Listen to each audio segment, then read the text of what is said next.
Hello and greetings. We are reading Train by Edgar, Aldric, Purviance. To my husband, Bird, and all the weird kids. Introduction. Rest in peace, EAP. For one night only in the Spirit World Concert Hall, EAP's most well-recognized incarnation presents his transgender narrative, reflecting on his most recent real-life experience as EAP. 2. Draw near to the strange vision he is about to show you. We live at a youth peculiarly haunted by such dreams, yet never mistaking them for dreams. As memories, we know them. During our youth, the distinction is too clear to deceive us, even for a moment. Poe, Eureka.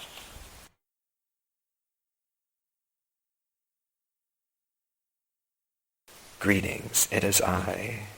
It is he who dares not speak his own name. What I am about to tell you is a true story. While disembodied, I haunted the trains. I rode them coming and going, never settling. I would conjure myself in the bathroom mirror to groom myself, always waiting to arrive. I saw my face, my eyes crystalline blue.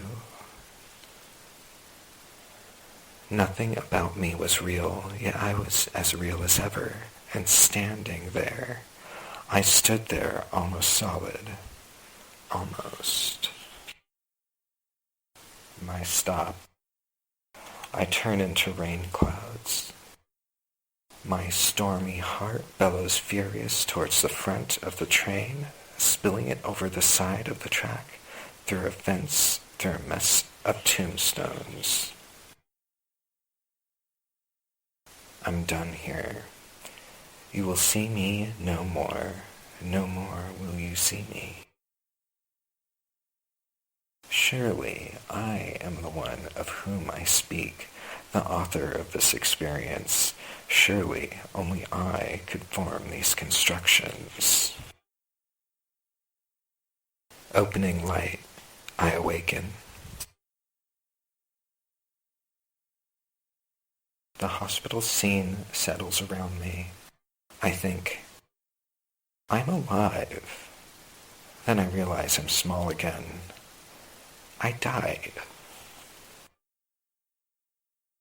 My new parents take me home. I'm given a new name whose syllables shall not pass my lips, nor shall they pass your own. It is Halloween, or just about then. I am 2 years old in this form. My family watches a television show.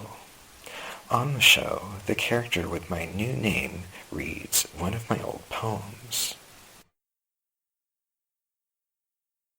At the show's completion, I stand.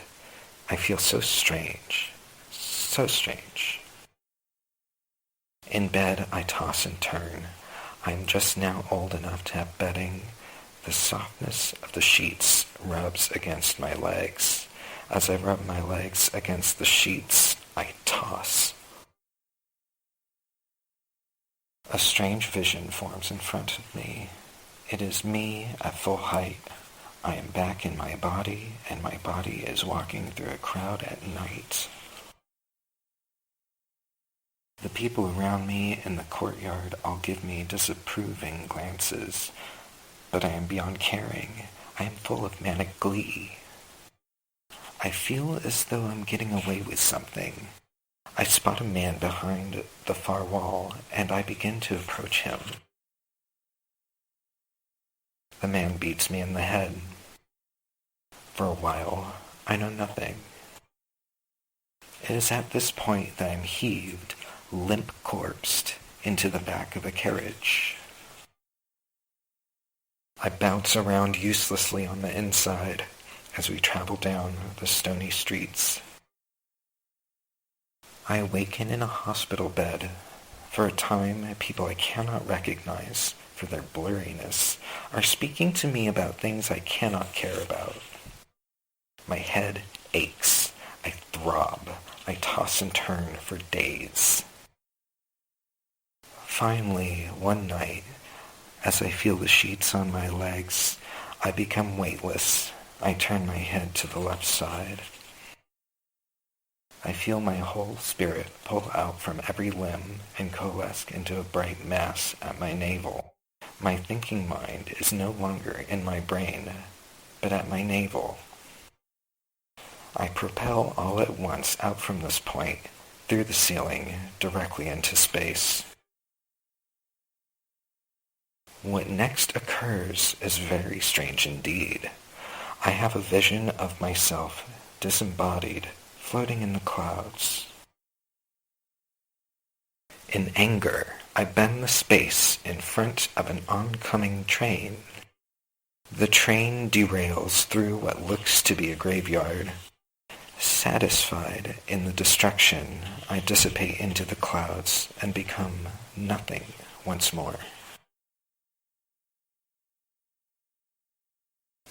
I'm suddenly back in my crib and baby body. I think to myself, what was that? I could not understand what I just saw, so I promised myself to remember it. In the days and weeks and months following this vision, I had the most dysphoric experience. I would stare at my small hands on my crib bars and wonder why I had baby hands. Where were my wrinkles? Why was I small? Who was I really? I would stare at my small form in the mirror, confused, and I didn't look like myself. I would wonder at my body. I would clear up my own misunderstandings by remembering that I had a girl name and was therefore a girl. In the years following, at school, I would always have a knee-jerk reaction to my old name when called during roll.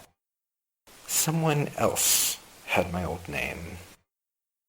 I had to remember who I was, and to only say I was here when the new name was called. As you could imagine, with time, I eventually encountered my old self again. It was more of my stories in a school textbook. These anthologies always contained author bios following the tales. These bios, of course, horrifically, also contained small portraits of the authors. I stared deeply at myself. This is what I looked like in the mirror, actually. In school one day, I had another vision. It was the most tear-filled vision of my wife's hands. A fire was going. We had moved her bed as close as possible to the fire to keep her warm. I was weeping as I tried to warm her hands. This was all I remembered. I soon fell into a deep, nameless depression.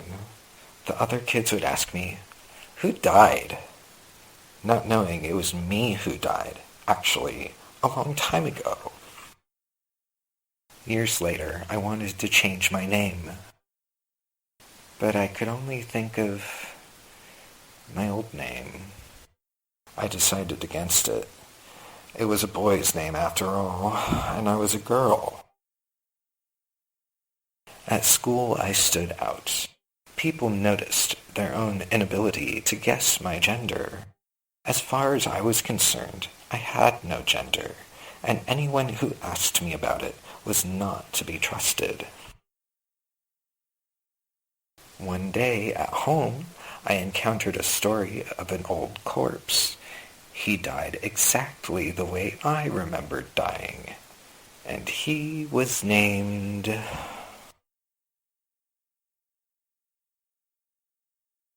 I went insane. I could not handle the pressures of being who I was. I tried to tell people, and I tried to not tell people. There was no winning. And yet I could not make sense of the memory of the train's derailment. I continued to keep the story close to my heart. The years went on. I settled as best as I could into my new body. I feigned life as a woman. I felt I had no other options. Here and there, people noticed I did not quite fit my gender, but nobody ever suggested being transgender, and when they did, it was a joke, and as a joke, I was defensive. I was also defensive when people questioned the nature of my relationship to my wife, but I could never say I felt defensive. After a time and several more attacks on my person, I decided that the best place for me to go would be a women's college. But I could not stay there. I was starting to wonder if I was trans. And if I was not trans, I was insane. I stayed up in the library for hours, trying to find words that matched my experience with myself. But I could find nothing. At night, I would light candles and beg the spirits for help. Who was I really? Could I ever possibly be who I am? I always struggled with my body. I dreamt I was wearing a meat suit made out of my mother's body. It was not until her murder that I felt strong enough to be myself. What did I have to lose? The worst thing that could possibly happen has happened. What? Am I going to waste my life continuing to pretend to be someone I was not? I left the women's college a man. And yet, even after assuming my old name, I could not tell people why that was my name. I could not tell people why I thought I was transgender. My experience was too exotic. I hinted at myself, played guessing games. Few could guess at the knot I've made. Few could pick up the symbols. Few understood the tokens. It is at this point that I encountered the tail of the train. It is on record that a train derailed through a stonecutter's yard, destroying only one headstone with my name. Friends, it is on record, and yet they say it was just a freak accident. My dear, dear friends, this was no accident. It was me. It was my own anger that derailed the train, and only I knew about the true depth of the scene. At this point, my sister and I planned to take a trip to the original graveyard, where new monuments now stand. It is with very little effort that I discover a map of the graveyard and make yet another discovery. I had 3 headstones made for me overall. 2 survive. Across the pathways from where these monuments stand are a pair of monuments with my new last name engraved on their surfaces. It is not a common name. Everywhere my old body was buried contained traces of my new name. This is no mere fantasy, no simple coincidence. Nothing in this world can be so strange, so utterly specific, so deeply personal, and also meaningless. There's always a meaning. There is always a meaning. And even still, this is not a full recount of every strange occurrence that has happened over the years. The strangeness is endless and ongoing. I've been made to suffer the monstrous projections of others for so long. But then I spoke to myself. You, beautiful, shining, single grain of sand, in my hands. The part of me I keep, the part that cannot be washed away by the tides of time, cannot be washed away like dreams. I know who I am. The train convinces me of what I know. Surely, I am the one of whom I speak, the author of this experience. Surely, only I could form these constructions. End.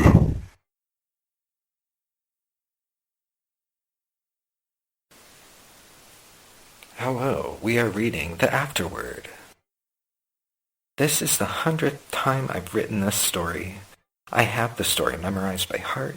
It is me, it is mine, it has happened over the entire course of my life.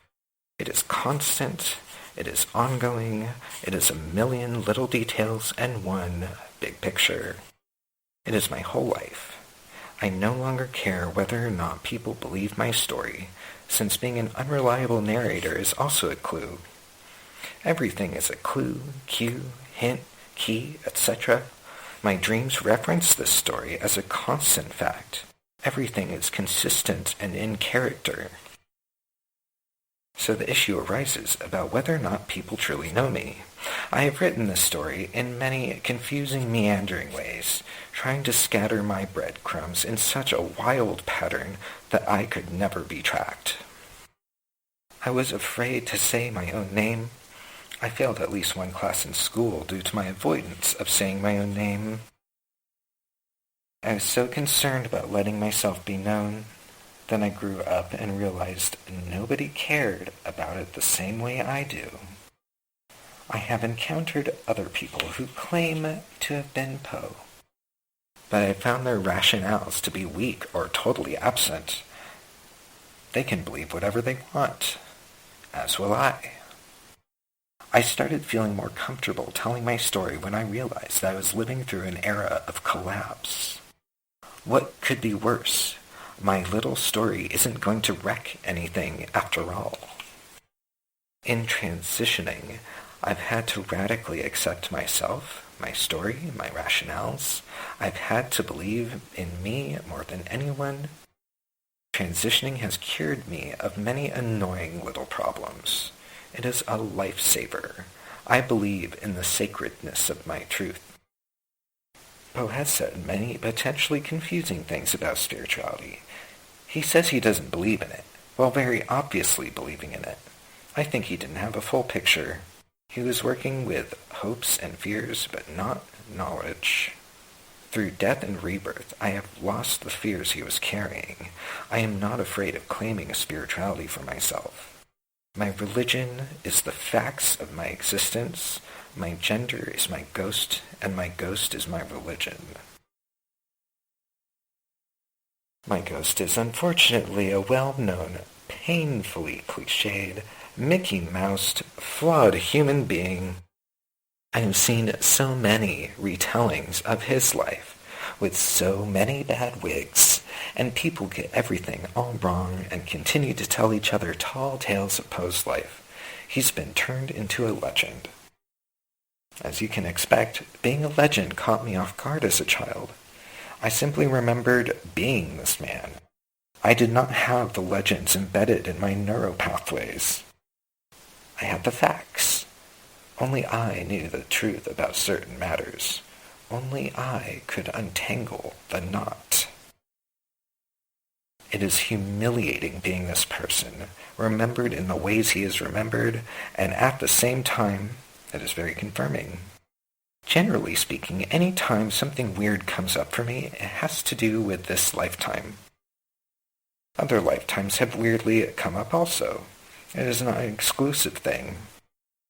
A million scattered crumbs to peck at.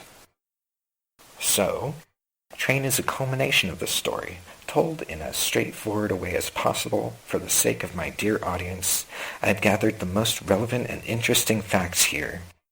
There are, of course, endless little details and similarities between us, but I simply don't want to prattle off a list of facts. That is beyond the scope of Train.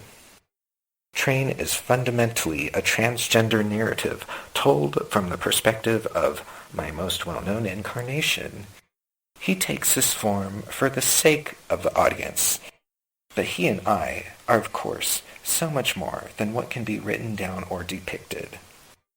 I have left the pencil and other markings on the page. as ghosts of the process of becoming. This project was suggested to me in a dream. For a long time in dreams, we have been preparing a stage show. I take on my most well-known form, and I'm supposed to do something on stage. What? I don't know. I keep dodging the role, but over time, I realized what was going on, and I decided I wanted to stop being afraid of being myself and having myself be known actually. I have monologues with myself.